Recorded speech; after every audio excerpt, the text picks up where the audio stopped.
ships in the making, bound for a distant shore, a world for the taking, men gone forevermore, boarding and setting sail. Sexto Continente, dirigido por el obispo de Orihuela, Alicante, Monseñor José Ignacio Munilla.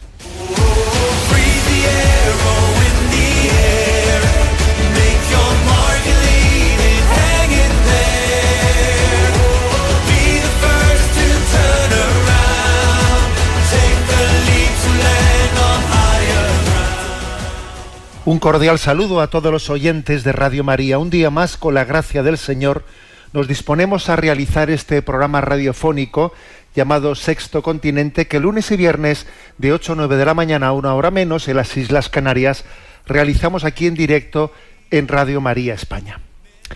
Y dentro de esta vocación que tiene este programa a intentar iluminar pues nuestra actualidad, nuestra vida social desde la perspectiva de los principios de la doctrina social católica, arranco el programa haciéndome eco del anuncio realizado por el gobierno de una pronta reforma del Código Penal español.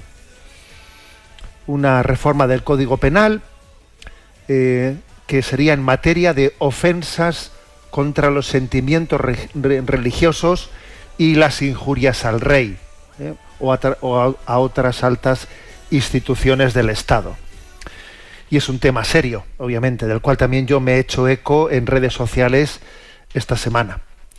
Bueno, actualmente en el Código Penal español pues se protege en diversos artículos pues lo que es el derecho a que nuestros sentimientos religiosos no sean ofendidos. O también se protege, por ejemplo, el que la más alta institución del Estado, del rey, de la corona, no reciba injurias, no sea injuriada, ¿no? Entonces, bueno, pues por ejemplo, pues esto es un tema que luego a la hora de aplicarlo suele ser complicado, porque entra en colisión con la libertad de expresión. Entonces, ¿cómo conjugar el derecho a que se respeten los sentimientos religiosos con la libertad de expresión? Suele ser complicado. Entonces, por ejemplo, pues cuando en determinadas representaciones o en manifestaciones se quema, o por ejemplo, o se hace mofa de una imagen de la Virgen María vistiéndola de travestí, o no sé de qué manera, entonces, claro, de repente, pues hay asociaciones de católicos que denuncian ese hecho como una ofensa contra los sentimientos religiosos, amparándose en determinados pasajes o puntos del Código Penal. O lo mismo, imaginaros que en una manifestación se quema una imagen del rey o se quema un cuadro del rey.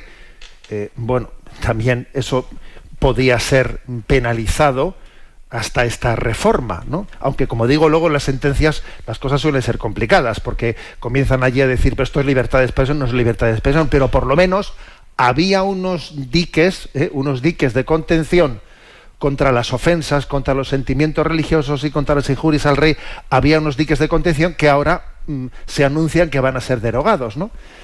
Y en concreto se anuncia la derogación del artículo 525, que dice, ¿no?, incurrirán en pena de multa de 8 a 12 meses los que, para ofender los sentimientos de los miembros de una confesión religiosa, hagan públicamente, de palabra, por escrito, mediante cualquier tipo de documento, escarnio de sus dogmas, creencias, ritos o ceremonias, o vejen también públicamente a quienes los profesan o practican.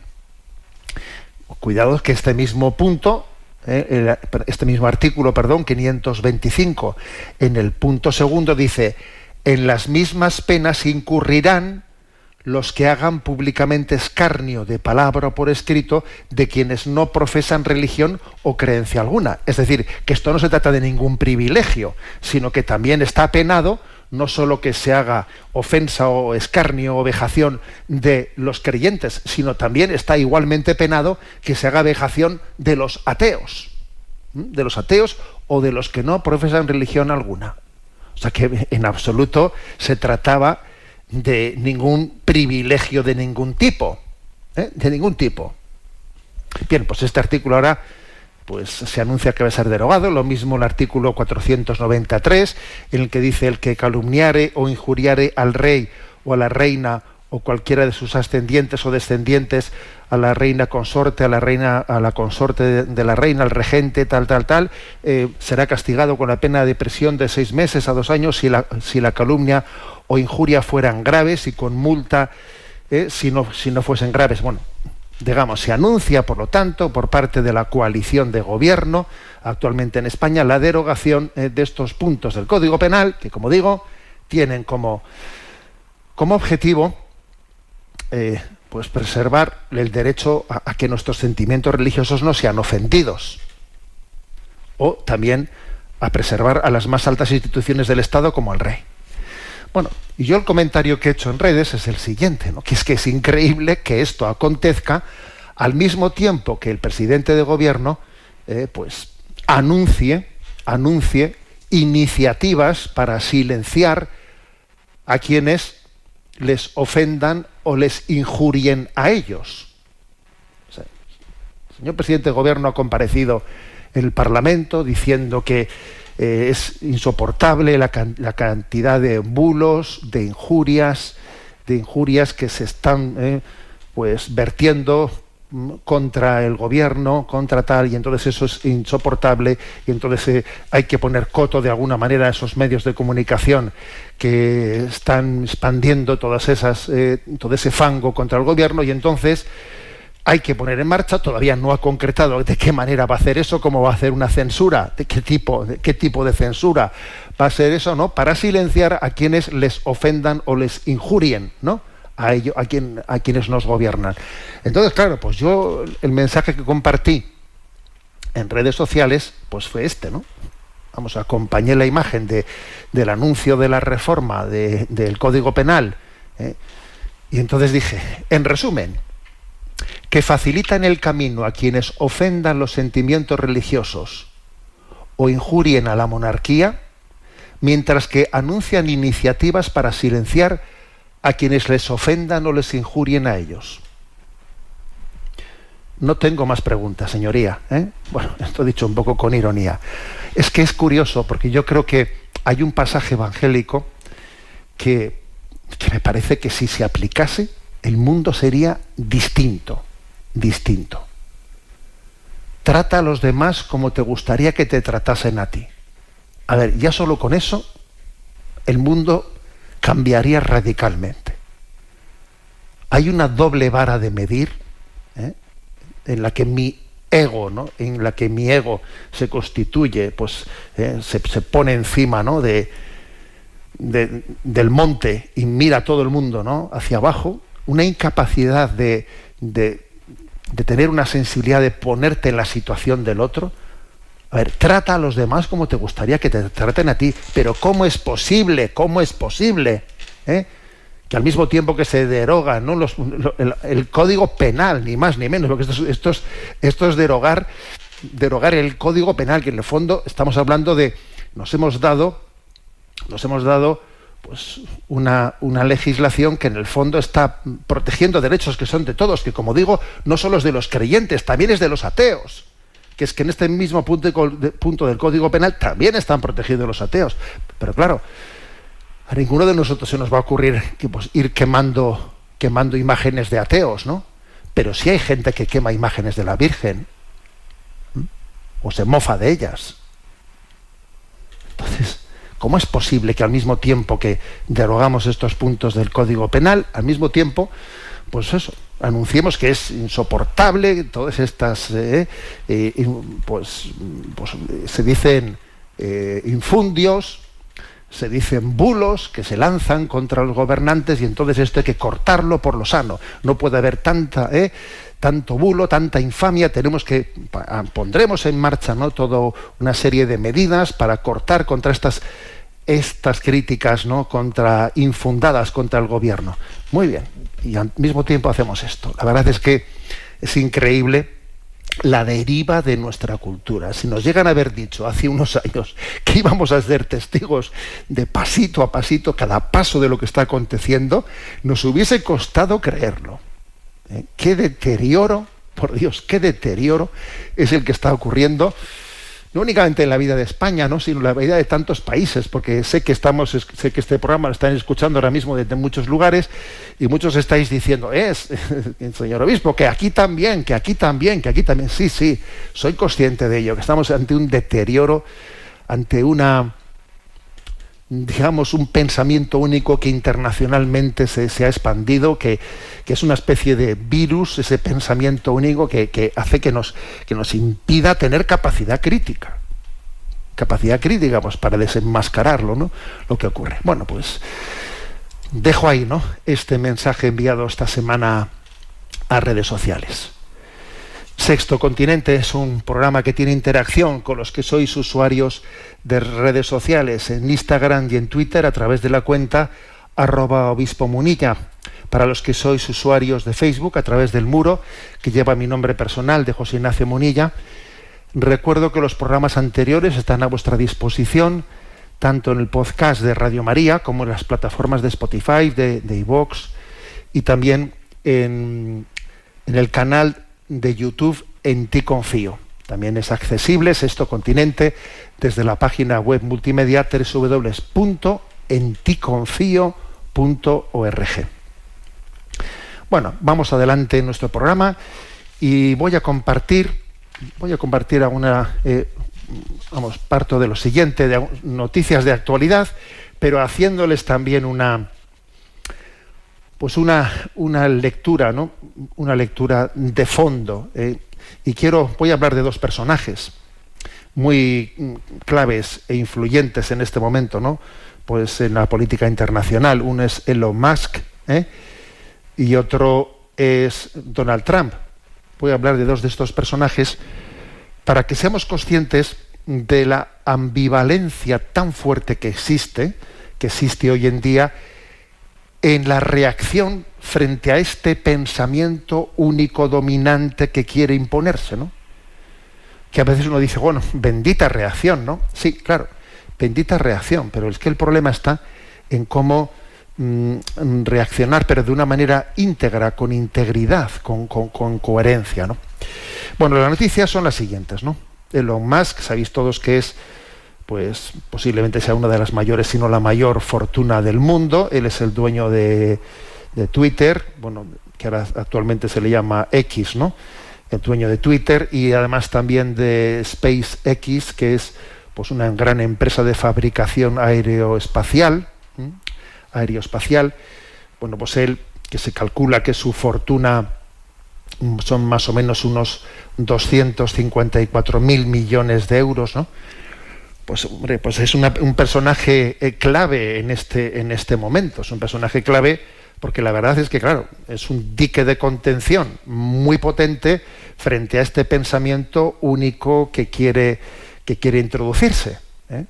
Entonces, pues por ejemplo, pues está claro que Twitter, al haberlo comprado él, pues toda esa censura tan fuerte que existe, ¿no? Toda esa censura, pues él es contrario a esa censura, hacia esa censura del pensamiento único, de la teoría de género, LGTB, etcétera, etcétera, etcétera, ¿no?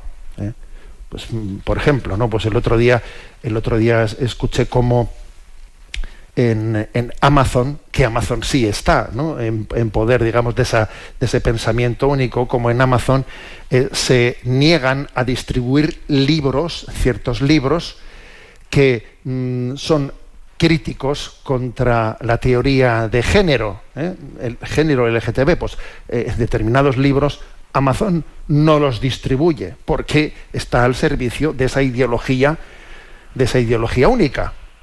Bien, afortunadamente, pues Elon Musk, pues, la compra de Twitter ha hecho que Twitter esté fuera de ese espacio de censura.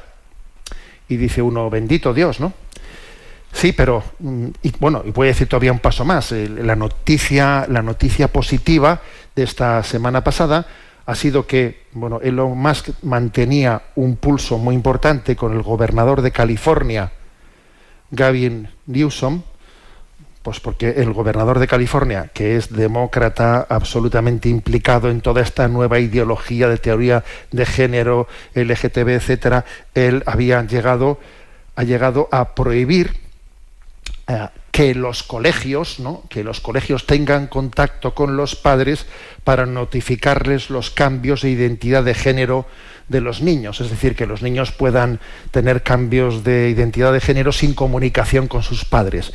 Y ya esto, digamos, le ha terminado de saltar los plomos, ¿no?, a Elon Musk, que tiene allí en San Francisco la sede de sus grandes empresas, y entonces esta semana él ha anunciado que traslada de California a Texas las sedes de sus compañías de Twitter y de los cohetes SpaceX, ¿eh? O sea que tú fíjate, es una bomba de noticia, porque son dos empresas tremendas, que ahora van a tener su sede trasladada. No van a estar ya en California, sino que se van a Texas, que Texas es un estado republicano y donde no están en esas, como están en California, ¿no?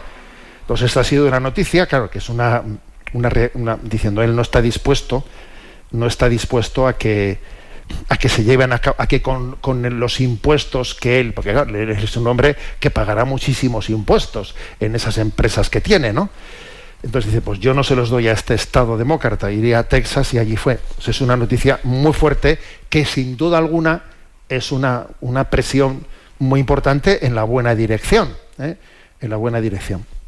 Además él sufre especialmente porque dentro de los hijos que tiene, pues tiene una hija que se reconoció como trans y como transexual, y que en su día solicitó que se le quitase el apellido del padre, ¿no?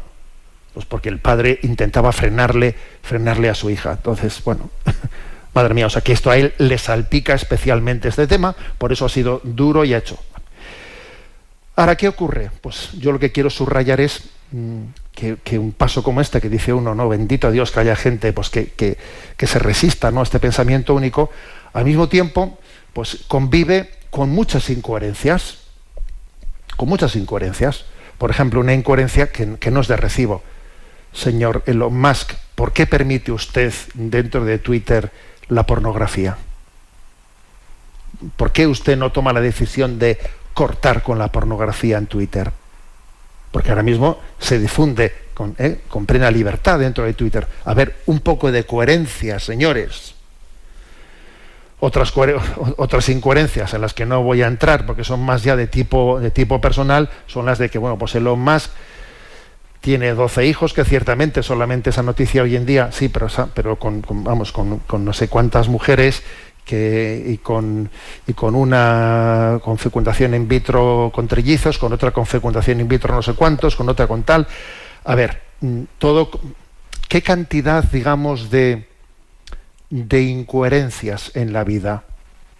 ¿Cómo se puede ser tan valiente como ha hecho Elon Musk, ¿no?, de trasladar de California a Texas sus compañías para pegarle un órdago al senador, ¿no?, de California, por ese intento intrusivo contra las familias, ¿no?, de quitarles el control sobre el cambio de identidad de género de sus hijos? ¿Cómo se puede ser tan valiente para hacer eso y luego al mismo tiempo mantener la pornografía en Twitter? A ver, ¿cómo podemos tener esas incoherencias? Uno llega a la conclusión de que solo la gracia de Cristo nos puede hacer coherentes. Es que vivir en integridad, de manera que en nosotros no haya incoherencias, eso es algo que supera nuestra capacidad. Es que si solamente somos reactivos, que está claro pues que un Elon Musk es reactivo, que un Donald Trump son reactivos, si tú únicamente eres reactivo contra el mal, así, digamos, inevitablemente en tu respuesta habrá muchas incoherencias. Es que además de ser reactivo, hay que partir de unos valores que impregnen tu vida en integridad, y le den coherencia, señores. Y eso solamente lo hace la gracia de Cristo. Y yo he repetido muchas veces, y vosotros me habéis escuchado, que hoy en día la frontera no está entre derecha, izquierda, conservador, progresista. La frontera está en haber acogido a Jesucristo, en haber acogido su revelación y dejar que su revelación ilumine nuestra sensibilidad, nuestros valores, nuestro pensamiento. O sea, esa es la frontera. Lo de ser de derechas y de izquierdas, al final, no es lo definitivo. Bueno, este es un caso bien concreto, ¿no?, que ha acontecido. Con Donald Trump ha ocurrido pues algo por el estilo también esta semana, ¿no? Claro, toda la opinión pública está centrada en el atentado que ha sufrido y ciertamente, ¿no?, pues ha sido impresionante observar cómo, vamos, es que parece que haya habido como una intervención, ¿no?, intervención divina para salvarse de, pues por pulgadas, se dice, ¿no?, por milímetros, por hacer ese último movimiento de su cabeza que es el que le ha salvado de una muerte más que cantada, más que segura, ¿no? Y claro, muchas personas hacen una lectura, especialmente en el mundo republicano, pues como si eso es un enviado de Dios, ¿no? Un enviado de Dios, que es Dios el que le ha salvado. A ver, un momento, vamos a parar un poco, porque es que, por ejemplo, esa noticia está silenciando algo, y sé que a algunos os voy a dar un disgusto con esto que os voy a contar, pero está silenciando algo que ha ocurrido la semana pasada, pues en Estados Unidos, en el Partido Republicano, que es muy grave, ¿no? Al mismo tiempo que acontecía esto, ha habido una fuerte controversia dentro de las filas del Partido Republicano, de manera que se ha impuesto, o sea, ha sido derrotada, digamos, la posición provida dentro del Partido Republicano. Se ha vaciado la plataforma de la posición provida, que ha estado muy presente en el Partido Republicano en los últimos 50 años, y también se ha eliminado la declaración de la plataforma en apoyo al matrimonio tradicional, al matrimonio natural, del matrimonio como la unión del hombre y la mujer. O sea, la posición provida 100% del Partido Republicano y favorable al matrimonio natural, tradicional, pues en el debate interno que está habiendo ahora, ¿no?, dentro del Partido Republicano, pues por desgracia ha perdido la batalla, ¿no? Y ya, digamos, no se afirma el derecho fundamental a la vida de todos los seres humanos inocentes, sino que más bien se opone el Partido Republicano a los abortos tardíos, como hizo Trump, ¿no?, en su debate con Biden, que allí le espetó a Biden que estaba permitiendo abortos a los 9 meses, ¿no? Ya, de acuerdo, pero es que, mire usted, o sea, esos son casos que, aunque tú elimines los abortos en 9 meses, estadísticamente esos son muy pocos. Donde se juega la inmensa mayoría de los abortos son en otros estadios, ¿no? Entonces, ¿qué ocurre? Pues que el Partido Republicano se ha circunscrito a criticar los abortos en periodos tan tardíos, mientras que deja en manos de los estados de la Unión la determinación de que si debe de haber más restricciones o no restricciones. O sea, que el Partido Republicano no se presenta ahora como que tenemos una convicción conjunta de oponernos al aborto de esta manera, no, sino que se oponen únicamente a los abortos tardíos, ¿no?, de hecho casi en los últimos meses, y luego el resto lo dejan a cada estado que decida. Y además apoyan explícitamente la fecundación in vitro, que todos sabemos cómo implica destrucciones de embriones. Es decir, pues que el Partido Republicano está cambiando y está teniendo como una posición blanda en contra únicamente de un aborto muy agresivo, pero ha dejado de ser claramente antiabortista. Y de hecho, el senador republicano que Trump ha elegido para aspirar a ser su vicepresidente, que además es un católico, J.D. Vance, pues apoya el acceso a la píldora abortiva mefiprestona, que es responsable de la mitad de los abortos de Estados Unidos. Y el propio Trump no solo está a favor de mantener legal el aborto en casos de violación, incesto, peligros de la madre, sino que se niega a decir mucho más. Aparte de que el asunto, que lo traten cada estado que decida.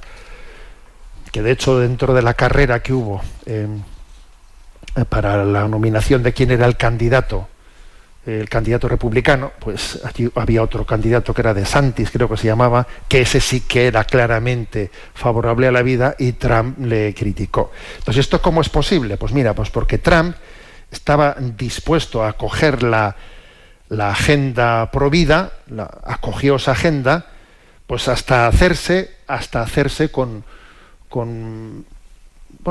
una parte de la sociedad que es pro vida, pero una vez que ya se ha hecho con su voto seguro, ahora ya tiene que girar para intentar ganar votos del otro lado, para que ganando votos del otro lado así tenga más posibilidades de ser presidente. O sea, es decir, jugamos al slalom, es un slalom político, a ver qué valores tengo que comprar, vender, pues para ser capaces de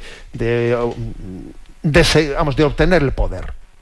Pero claro, cuando uno para obtener el poder está comerciando con valores morales de ese calibre, entonces volvemos a lo mismo que he dicho antes, ¿no? Con el tema de Elon Musk. Es que la clave está en que para poder vivir en integridad, hace falta la gracia de Cristo, pero recibida de manera que acojamos la conversión de nuestra vida. A ver, la conversión de nuestra vida.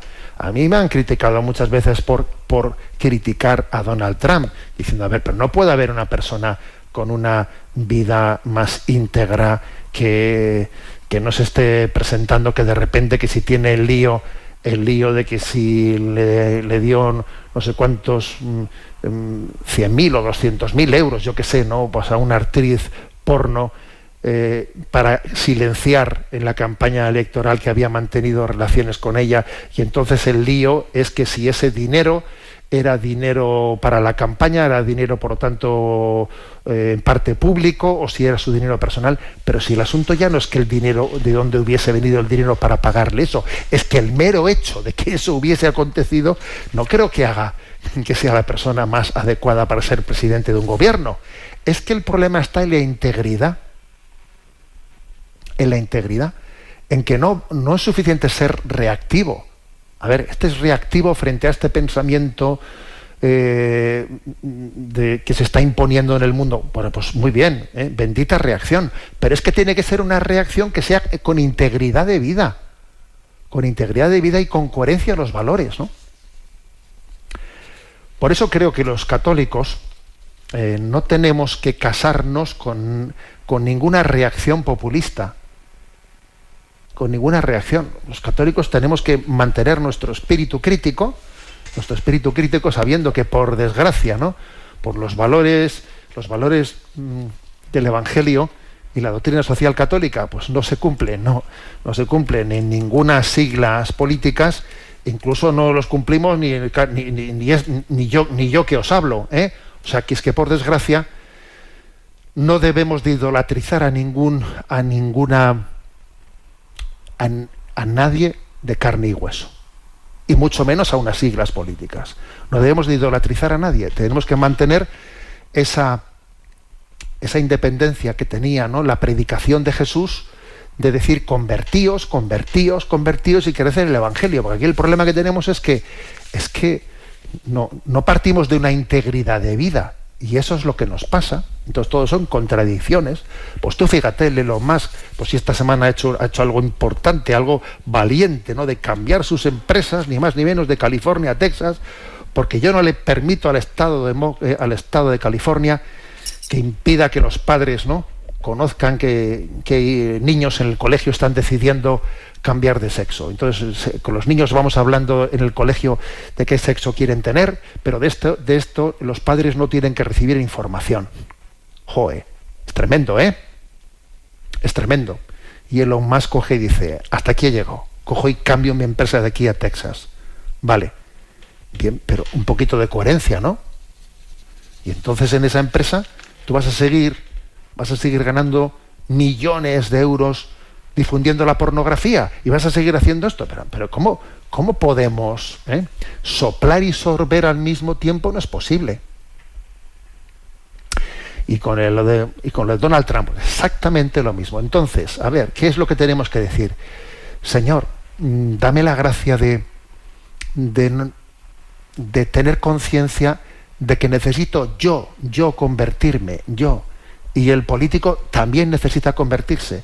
Y todos necesitamos convertirnos, porque solamente es esta conciencia, la de que nosotros, ¿no?, todos somos unos alumnos de primero de primaria en esa búsqueda de integridad de vida. Solo esto será lo que sea capaz de salvar al mundo, solo esto.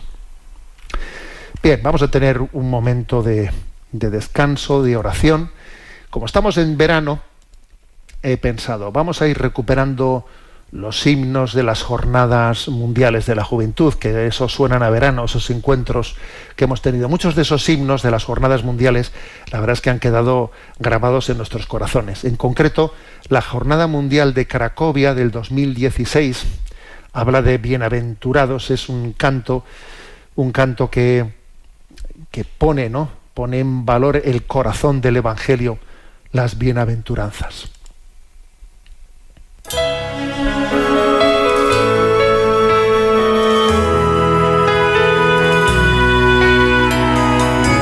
Levanto mis ojos a los montes, ¿quién me ayudará? La ayuda me viene del Señor, por su gran compasión. Aun cuando estamos en el error, nos abraza con su amor, con su sangre nuestro dolor, al fin se sanará. Bienaventurados los misericordiosos, porque ellos alcanzarán misericordia. Bienaventurados los misericordiosos, porque ellos alcanzarán misericordia. Si no perdonamos, ¿quién ganará? ¿Quién puede sostenerse en pie? Si Él nos perdona, nosotros también. Hagamos como nuestro Dios. Bienaventurados los misericordiosos, porque ellos alcanzarán misericordia. Bienaventurados los misericordiosos, porque ellos alcanzarán misericordia.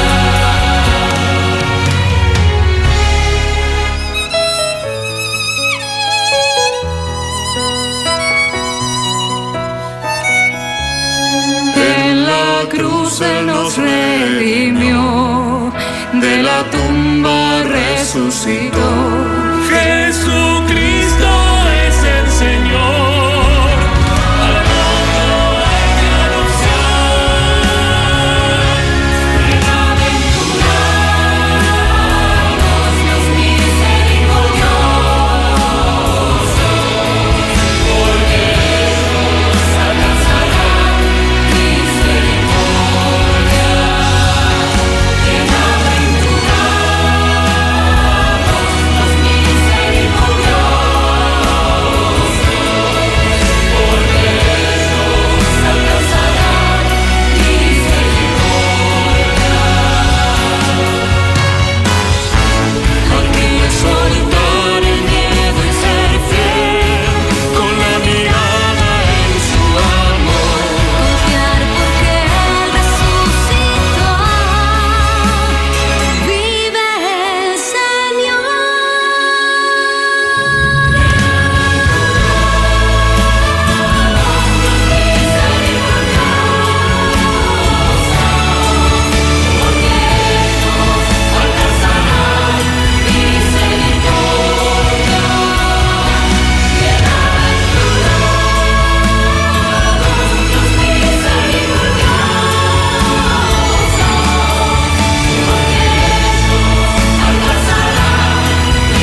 Bienaventurados los misericordiosos, porque ellos alcanzarán misericordia. Continuamos este programa de Sexto Continente y voy a compartiros, pues, voy a rescatar, ¿no?, un artículo interesante que se publicó ya hace algún tiempo en la revista italiana Il Timone.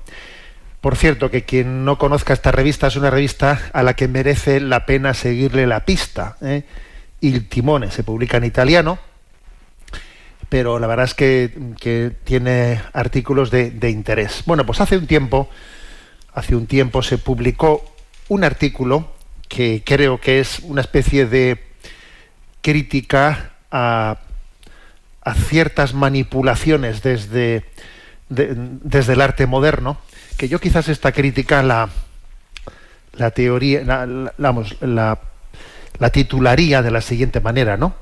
El rey va desnudo. Sabéis que esto del rey va desnudo, esto viene de un cuento de hadas de un danés, Christian Andersen, que publicó un cuento con el nombre de El nuevo traje del emperador.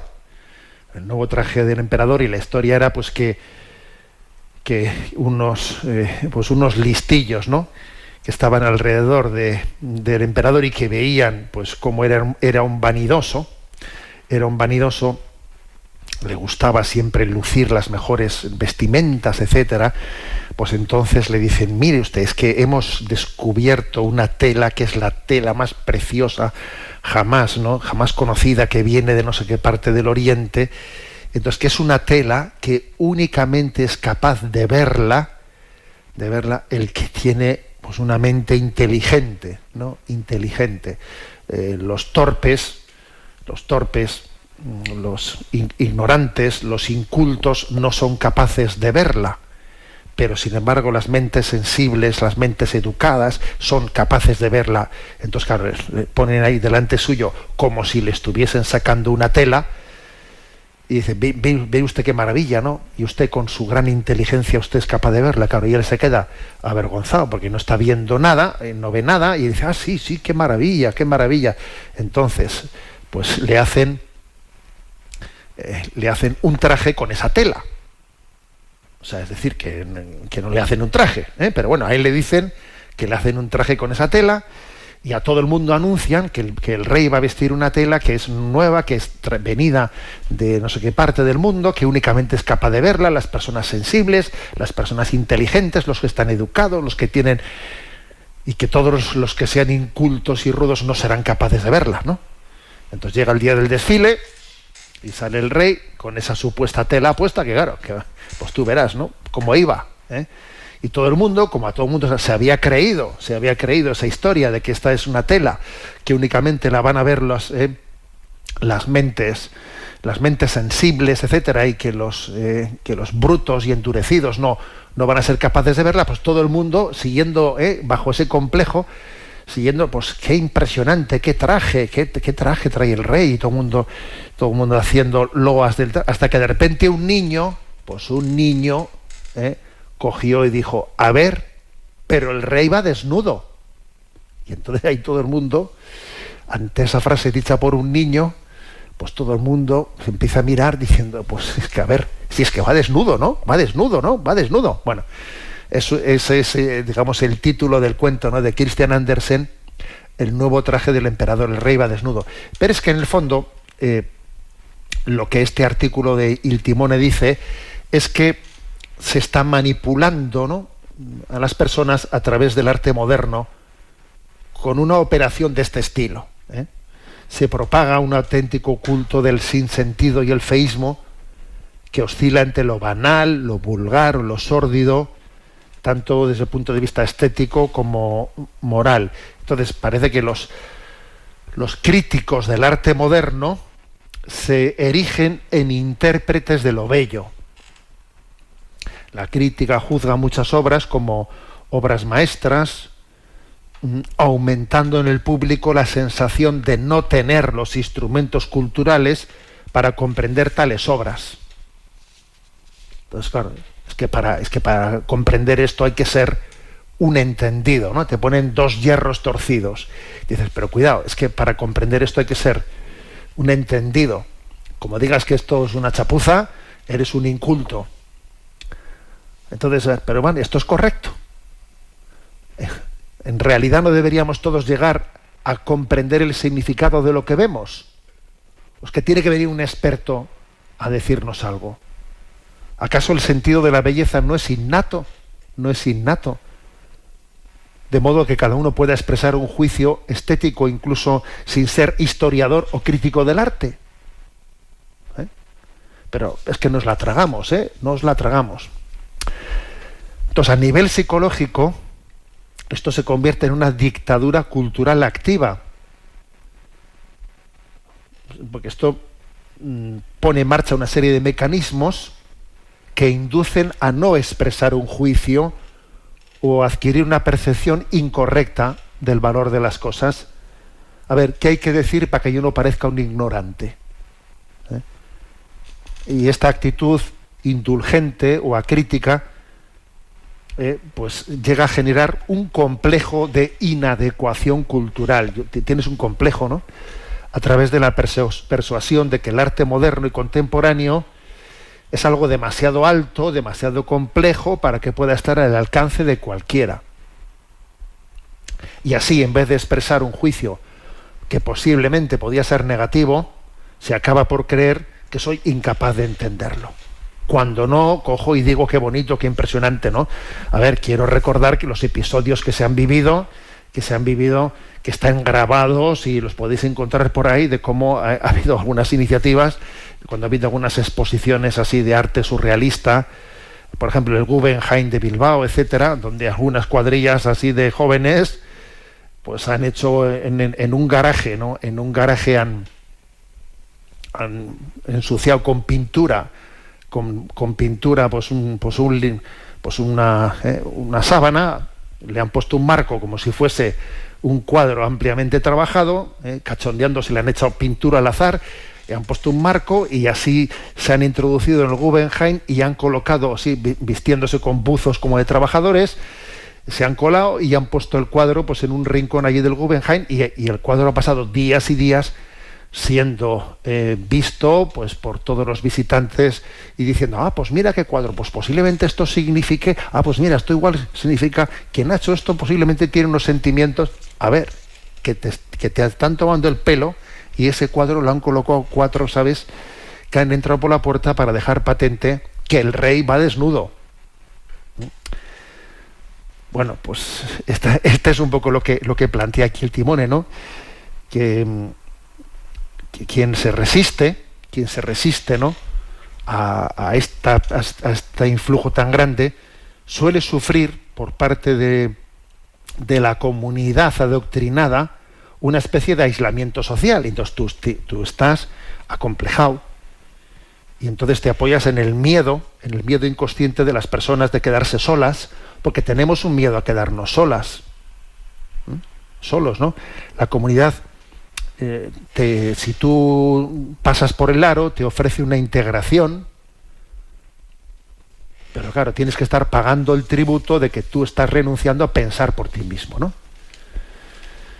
Las motivaciones de esta manipulación son sustancialmente 2, se dice en este artículo del Timone.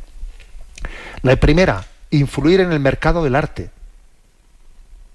Porque, claro, exaltando a falsos artistas, no solo se evita la costosa búsqueda de artistas de verdad, sino que se crean un fenómeno controlable por parte de quien dicta el gusto de los demás.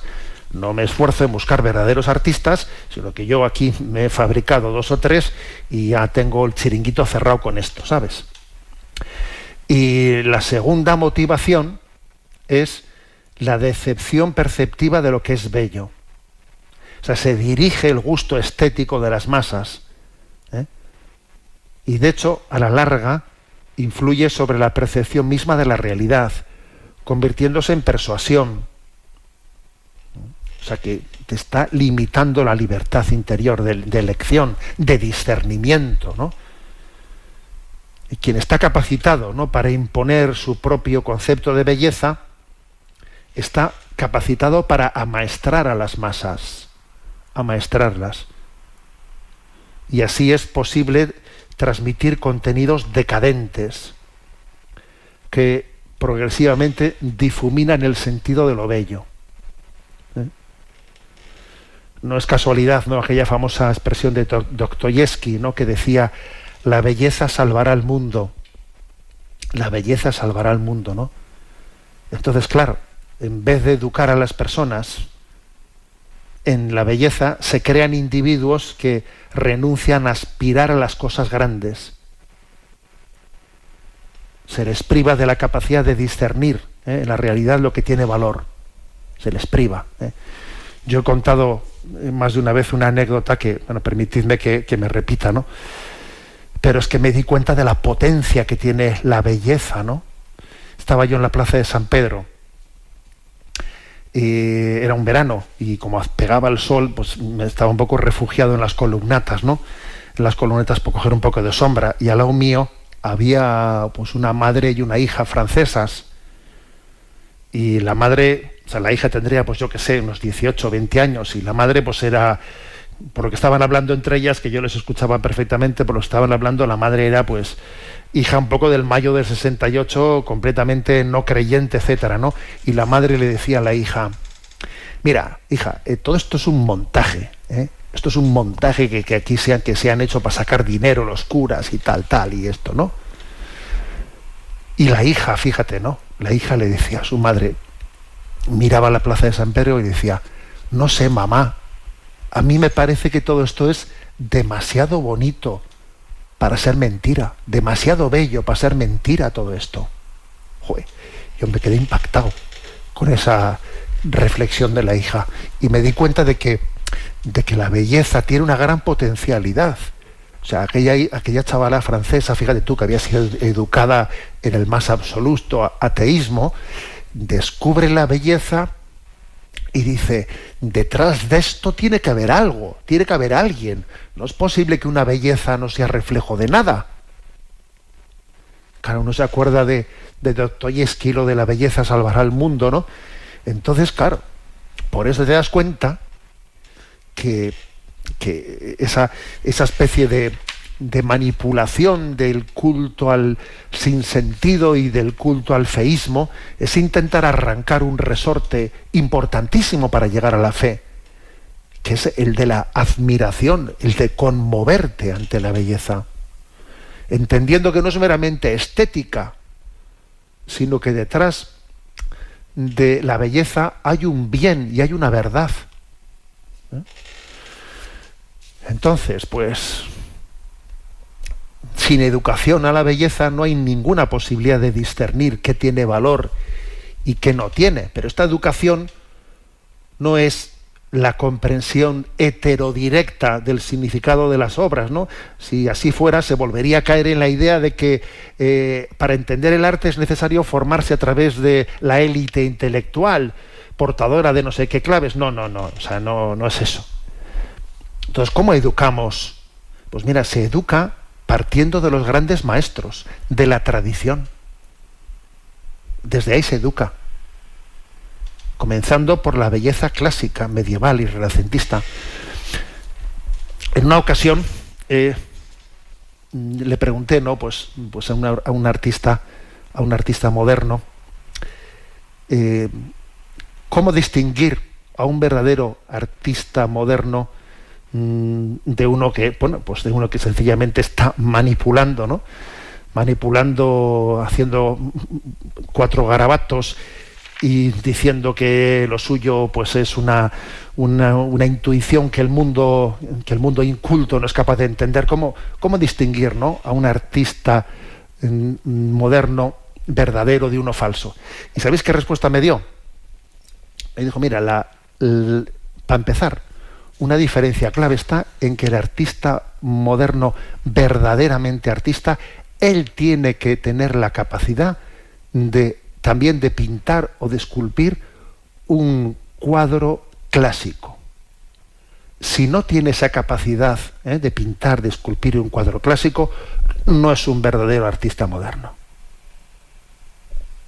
La verdad es que me pareció una distinción impresionante. Entonces él me enseñó cómo él tenía en su catálogo obras clásicas impresionantes y al mismo tiempo obras modernas, ¿no? Pues con espacios irregulares, etcétera y tal, pero claro, uno veía claramente cómo este hombre había ido fundando el concepto de la belleza partiendo de los grandes maestros de la tradición, desde la belleza clásica, medieval, renacentista, etcétera, etcétera, ¿no? Bueno, en definitiva, que creo que este es un tema importante, porque lo de que el rey va desnudo, necesitamos la inocencia de un niño, de un corazón libre, para decir, el rey va desnudo. Y, perdón, estamos siendo testigos de manipulaciones muy graves para intentar de alguna manera dejarnos sin discernimiento cultural, sin discernimiento estético, sin discernimiento sobre el sentido de la vida. Aunque sea muy brevemente, vamos a dar espacio a una pregunta de las que también acogemos en nuestro buzón de sextocontinente@radiomaria.es, sextocontinente@radiomaria.es. Podéis hacer llegar allí vuestras preguntas. Y a Yolanda, que está en la emisora, le pedimos que nos presente cuando menos una de ellas. Buenos días, Yolanda. Muy buenos días. Una oyente llamada Pilar nos pregunta: estimado monseñor, estoy oyendo su programa y me suscita algunas preguntas. ¿Cómo es posible que a veces no podamos prever en nuestros desplazamientos de ocio cuándo y dónde podremos celebrar la misa dominical? Porque es imposible encontrar esa información en Internet. Ya se sabe que si hay una causa que lo impida, no estamos obligados a asistir, ¿vale? Pero ¿qué tipo de causa? Estas dos preguntas vienen a cuento porque un grupo de amigos que normalmente asistimos a la misa del domingo organizamos un fin de semana de montaña. Ninguno pensó si podríamos asistir a ella en algún momento. Cuando yo planteé la posibilidad de no ir con ellos ese fin de semana porque no veía cómo ir a la misa, se quedaron atónitos e intentaron disuadirme, haciéndome ver que era poco menos que retrógrada o con una conciencia excesivamente puritana. Después de indagar en Internet la información y no encontrarla, le pedí a un sacerdote de mi parroquia si podía enterarse de los horarios en los pueblos de la comarca. Encontramos una, en un pueblo a unos 20 minutos en coche del nuestro. Como vamos todos en dos coches, ninguno de los dos conductores me aseguró de querer dejar la piscina para llevarme. Yo no conduzco, por lo que al final dejé el plan. Me apena que ninguno de ellos haya mostrado ningún interés por asistir a misa ese fin de semana, a pesar de haber una oportunidad. Pero tampoco he visto en la predicación de los sacerdotes una firmeza o claridad en la obligación de este precepto. Me gustaría que nos lo aclarara. Muchas gracias. Bueno, pues en primer lugar, yo le felicito por tener esa radicalidad. Si no hay misa, yo no voy. ¿Qué quiere que le diga? O sea, me parece una radicalidad absolutamente coherente. La Eucaristía es el centro de nuestra vida. Vamos a hacer un plan de fin de semana. No hay, en ese plan no se integra la Eucaristía. Pues mira, lo siento, pero yo ahí no. Si no está Jesucristo, yo creo, ¿no? O sea, pienso y quiero que los curas tenemos que decir esto. Tenemos que decirlo, ¿eh? O sea, si no está la Eucaristía presente en este plan, ¿qué pinto yo? Creo que es un testimonio y creo que además los sacerdotes debiéramos de decirlo con contundencia, que sin Jesucristo, sin la Eucaristía, qué verano, qué descanso, ¿eh? También otra llamada de atención a los sacerdotes para que prioricemos el que los horarios de misas estén bien publicados, especialmente en Internet. A ver, tenemos que tener esa capacidad de que por Internet, por las páginas web, etcétera, estén bien publicados los horarios de misa. Existe una web, ¿no? Misas.org, pero por desgracia está muy poco actualizada muchas veces porque no se pasan avisos, desde las parroquias no se actualizan las cosas. A ver, no somos conscientes de que ese tiempo de esfuerzo de actualización pues es muy clave, es un tiempo bien empleado. Deberíamos de tener una persona en nuestra parroquia, una persona que tuviese este cometido. Mira, alguien que sea un poquito ducho en Encárgate tú de que los horarios de aquí de la parroquia o de las ermitas de la zona estén incluidos en las páginas web de horarios de misas. Venga, encárgate tú de esto. Y que esa persona se encargue de eso. ¿Cuáles son los motivos o las razones por las que podría entenderse que nuestro deber del precepto dominical está dispensado? Hombre, pues la Iglesia no es que los tenga detallados, pero yo creo que ahí también el sentido común es el que prima. Por ejemplo, pues cuando alguien tiene unos niños, ¿no? Pues unos niños que por motivos de salud o lo que sea no se puedan desplazar a la iglesia y no tenga con quién dejarlos, o lo mismo un anciano, o lo mismo alguien, ¿no? Pues que tiene un trabajo pues que resulta que le impide absolutamente el poder asistir a la misa en ese horario. O sea, pues obviamente no. Yo creo que hay algo que es dirimente para ver cuando el motivo es justificado o es una excusa, y es el hecho de que me dé un disgusto a mí, que me dé un disgusto el no poder asistir. O sea, si yo tengo una razón que me impide asistir, lo lógico es que a mí eso, lejos de aliviarme, me dé un disgusto, ¿no? Pero que tenga que afrontarlo. Bien, tenemos el tiempo cumplido. La bendición de Dios Todopoderoso, Padre, Hijo y Espíritu Santo, descienda sobre vosotros. Alabado sea Jesucristo.